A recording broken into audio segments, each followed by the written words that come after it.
Hello everyone. ಪ್ರಶ್ನೆ ಸಂಖ್ಯೆ 18. ಪರಿಸರ ವ್ಯವಸ್ಥೆಯಲ್ಲಿ ಆಹಾರ ಸರಪಳಿಯ ಉನ್ನತ ಸ್ತರಕ್ಕೆ ತಲುಪಿದಂತೆ ಜೀವಿಗಳ ಸಂಖ್ಯೆ ಕಡಿಮೆಯಾಗುತ್ತದೆ ಏಕೆ? ನೋಡಿ, ಉತ್ಪಾದಕರ ಸಂಖ್ಯೆ ಯಾವಾಗಲೂ ಏನಾಗಿರುತ್ತೆ? ಹೆಚ್ಚಾಗಿರುತ್ತೆ ಅಲ್ವಾ?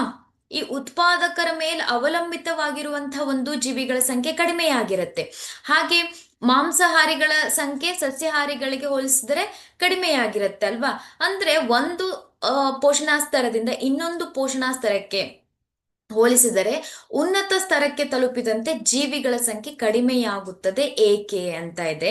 ನೋಡಿ, ಆಹಾರ ಸರಪಳಿಯ ಉನ್ನತ ಸ್ತರಕ್ಕೆ ತಲುಪಿದಂತೆ ಲಭ್ಯವಿರುವ ಶಕ್ತಿಯ ಪ್ರಮಾಣ ಕಡಿಮೆಯಾಗುತ್ತಾ ಹೋಗುತ್ತದೆ. ಲಭ್ಯವಿರುವಂತಹ ಒಂದು ಶಕ್ತಿಯ ಪ್ರಮಾಣ ಏನಾಗತ್ತೆ? ಕೇವಲ 10% ಮಾತ್ರ ಮುಂದಿನ ಹಂತಕ್ಕೆ ವರ್ಗಾವಣೆ ಆಗತ್ತೆ ಅಲ್ವಾ? ಆದ್ದರಿಂದ ಲಭ್ಯವಿರುವಂತಹ ಶಕ್ತಿಯ ಪ್ರಮಾಣ ಕಡಿಮೆ ಆಗುತ್ತಾ ಹೋಗುತ್ತದೆ. ಆದ್ದರಿಂದ ಜೀವಿಗಳ ಸಂಖ್ಯೆ ಕಡಿಮೆ ಇರುತ್ತೆ. Thank you.